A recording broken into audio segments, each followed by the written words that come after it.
Hello दोस्तों, studio with genius में आप सभी का स्वागत है। साथियों, आज हम आपके लिए एक टॉपिक लाए हैं जो हाल ही में चुनाव में चर्चा में है। और वो आज का हमारा जो टॉपिक है, वो टॉपिक क्या है? आज का हमारा जो टॉपिक है वो है सीएम। कौन से सीएम? Deputy CM. और डिप्टी सीएम को ही क्या कहते हैं? उप मुख्यमंत्री। इस विषय पे चर्चा हम इसलिए कर रहे हैं, और ये विषय चर्चा में इसलिए आया है साथियों कि पहले क्या होता था। पहले होती थी गठबंधन की सरकारें, है ना। कुछ सरकारें कैसी होती थी? सरकारें होती थी गठबंधन की। अब गठबंधन की सरकारों में क्या होता था, जैसे पर्टिकुलरली मैं एग्जाम्पल मान लेता हूँ कि मध्य प्रदेश के चुनाव हुए, है ना। मध्य प्रदेश के चुनाव में मान लेते हैं हम कि एक पार्टी ए और पार्टी बी, दो पार्टियों ने मिलकर जो है सरकार बनाई। अब सरकार बनाने में क्या होता था कि इस वाली पार्टी के वोट परसेंटेज या मेंबर्स ज़्यादा हैं, तो A1 पार्टी जो होगी वो सीएम प्रपोस्ट कर देगी, अर्थात ए पार्टी का सीएम बन जाएगा। लेकिन बी पार्टी को भी समान अधिकार चाहिए, तो ये क्या करती थी, ये एक अपना डिप्टी सीएम या डिप्टी सीएम बना देती थी, है ना। पर हाल ही में क्या हो रहा है? हाल ही में ये हो रहा है साथियों कि जैसे बीजेपी हुई, जैसे कांग्रेस पार्टी हुई, ये क्या भारत की बहुत पुरानी पार्टियां हैं, है ना।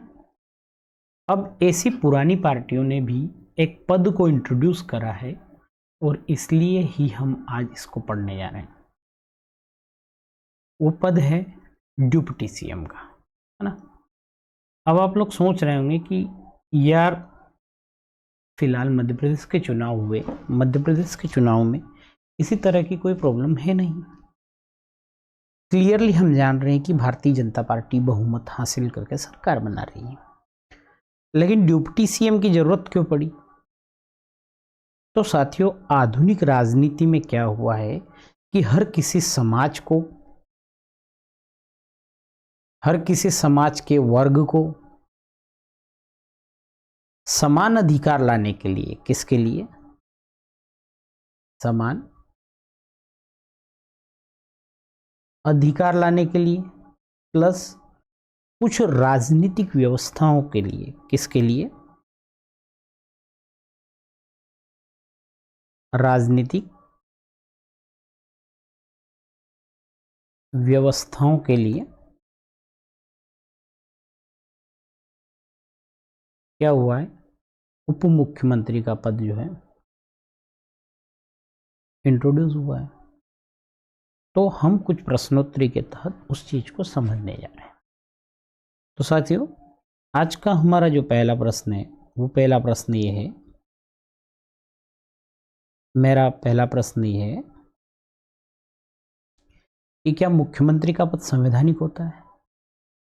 संवैधानिक का मतलब ऐसा है, संविधान क्या होता है? एक संविधान भारत की एक बुक्स है।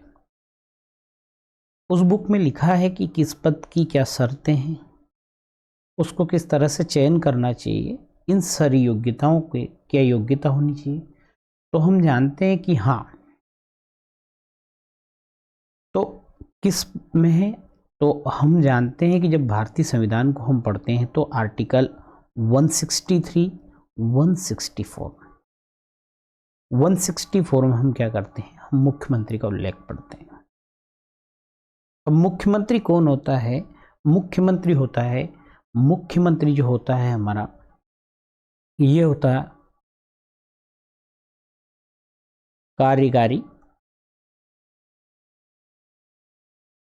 मंत्री परिषद का मुखिया, है ना। अब जो होता है, या इसे किस तरह से चुना जाता है, ये विधायक दल का नेता होता है, और इसे विधायकों के बहुमत के द्वारा चुना जाता है। साथियों, अब हम सेकंड क्वेश्चन पर जा रहे हैं हमारे। तो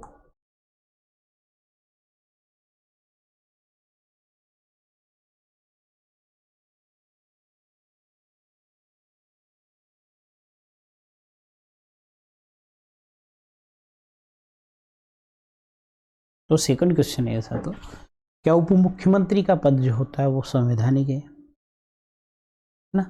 उप मुख्यमंत्री का पद जो है वो संवैधानिक है, तो हम ऐसा कहेंगे कि वो संवैधानिक नहीं है, क्योंकि संविधान में कहीं पर भी उप मुख्यमंत्री का उल्लेख नहीं है, यहां तक कि उप प्रधानमंत्री का भी उल्लेख नहीं है। आपको मैंने पहले ही बताया कि ये राजनीतिक व्यवस्थाओं के लिए और पहले के जमाने में क्या करते थे, गठबंधन के लिए इस पद को इंट्रोड्यूस करा है।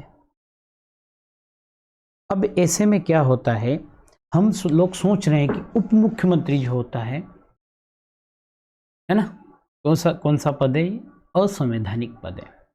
ठीक है, अरे अब हम नेक्स्ट क्वेश्चन पर चल रहे हैं हमारे। इसके नेक्स्ट क्वेश्चन है, क्या आप लोगों के मन में प्रश्न आ रहा होगा कि यार जो आदमी उप मुख्यमंत्री बन गया, हो सकता है ये मुख्यमंत्री की अनुपस्थिति में उसका कार्यभार संभाल सके। तो हमारा यही प्रश्न लिया मैंने, जो लोगों के मन में प्रश्न उठ रहे हैं वही प्रश्न हम लेकर आ रहे हैं कि क्या उप मुख्यमंत्री मुख्यमंत्री की अनुपस्थिति में मुख्यमंत्री का कार्य कर सकता है? मुख्यमंत्री का कार्य कर सकता है, तो हम कहेंगे वो नहीं कर सकता है। ऐसा नहीं है कि ये इस तरह की व्यवस्थाएं नहीं है कि अगर मुख्यमंत्री छुट्टी पर है या अनुपस्थित है, ऐसी स्थिति में वो मुख्यमंत्री का कार्य नहीं कर सकता है। क्यों नहीं कर सकता है, इसका जवाब मैं आपके अगले प्रश्नों में लेकर आया हूं। हर तरह के प्रश्न हैं मेरे पास और हर तरह का आपका जवाब है। क्यों? क्योंकि उप मुख्यमंत्री का जो पद होता है वो किसके समान होता है? उप मुख्यमंत्री का पद जो होता है कैबिनेट मंत्री के समान होता है। अब आप लोगों के मन में प्रश्न आ रहा कि ये जब कैबिनेट मंत्री के समान है तो क्या इसका कोई विभाग भी होता है? तो हाँ, इसकी गिनती तो कैबिनेट मंत्रियों में होती है और इसका क्या होता है, विभाग होता है। इसे कुछ विभाग दिए जाते हैं, है ना। अब नेक्स्ट क्वेश्चन आपके मन में आ रहा है, और वो जो क्वेश्चन आ रहा है वो यही क्वेश्चन है कि उप मुख्यमंत्री की नियुक्ति कौन करता है। साथियों, जब आधुनिक राजनीति की व्यवस्थाएं देखते हैं तो आधुनिक राजनीति की व्यवस्था में क्या होता है कि पार्टी जो होती है वो ऊपर से तय करती है। क्या करती है? ऊपर से तय करती है। लेकिन ऐसा नहीं है। उसकी नियुक्ति कौन करता है? उसकी नियुक्ति करता है राज्यपाल। उप मुख्यमंत्री की नियुक्ति तो राज्यपाल करता है, लेकिन किसकी सलाह से करता है? तो वो करता है मुख्य मंत्री की सलाह से। कौन करता है? राज्यपाल।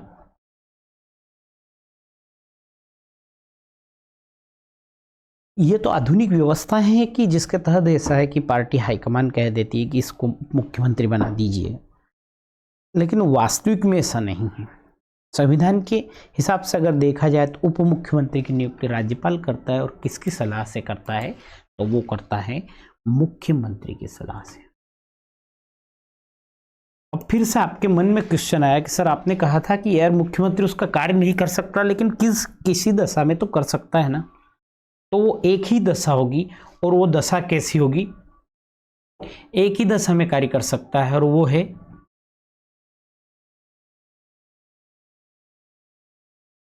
कैबिनेट की। कैबिनेट की अगर कैबिनेट की बैठक में अगर मुख्यमंत्री अनुपस्थित है तो ऐसी दशा में जो हमारा उप मुख्यमंत्री होता है वो कैबिनेट की बैठक ले सकता है।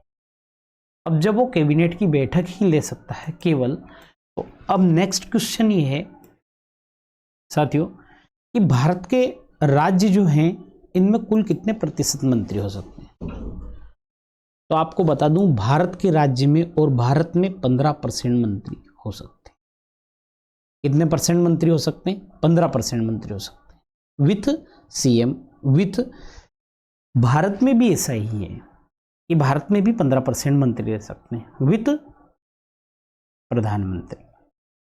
लेकिन कहीं ना कहीं कोई तो राज्य ऐसा होगा कि जिसमें अपवाद है, तो वो क्वेश्चन भी आपका सोल्व हो जाएगा कि वो है दिल्ली। कौन सा राज्य है वो है साथियों दिल्ली। तो आप कुछ नोट लिख लीजिएगा। जो दिल्ली है, पहला नोट ये कि जो दिल्ली है, दिल्ली में 10% मंत्री रह सकते है ना। अब फिर से आपके मन में प्रश्न आ रहा है कि सर ये उप मुख्यमंत्री जब से स्टार्ट हुआ तो प्रथम उप मुख्यमंत्री कौन है। तो साथियों आपको बता देता हूं 1992 में कहां पर, कर्नाटक, कर्नाटक में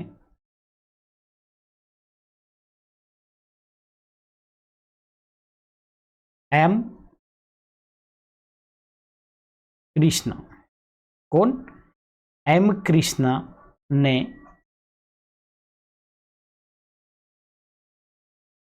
पहली बार, एम कृष्णा ने पहली बार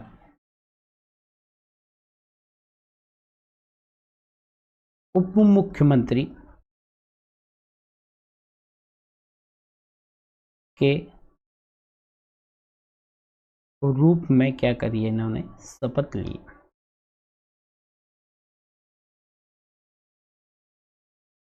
तो साथियों आप समझ गए होंगे कि उप मुख्यमंत्री का संविधान में कहीं पर भी उल्लेख नहीं है। ये केवल एक कैबिनेट मंत्री के पद, आला दर्जे या समान दर्जे का एक मंत्री होता है, जिसे विभाग भी दिए रहते हैं। ये केवल कैबिनेट की बैठक में ही मुख्यमंत्री का कार्य कर सकता है, बाकी किसी भी हाल में। आपके मन में प्रश्न आ रहा है कि क्या उप मुख्यमंत्री किसी कार्य को करने से पहले किससे सलाह लेता है? उप मुख्यमंत्री भी मुख्यमंत्री से जो है सलाह लेता है ना। अब मेरे हिसाब से उप मुख्यमंत्री संबंधित आपके मन में किसी प्रकार का कोई डाउट नहीं रहा होगा। तो साथियों कमेंट बॉक्स में आपको अगर मेरी वीडियो अच्छी लगी हुई तो कमेंट बॉक्स में मुझे हाल ही में जो चुनाव हुए हैं, अब चुनाव कहाँ कहाँ संपन्न हुए, तो हमारे चुनाव हुए हैं एमपी में और राजस्थान में, तेलंगाना में, और चुनाव संपन्न हुए मिजोरम में। तो और कहां पर हुए? और हुए छत्तीसगढ़ में। इन पांचों जगह के CM plus deputy CM comment box में डाल दें। साथियों आपको मेरी वीडियो अच्छी लगी हो तो आप सभी को बने रहने के लिए शुक्रिया, धन्यवाद और जय श्री महाकाल दोस्तों।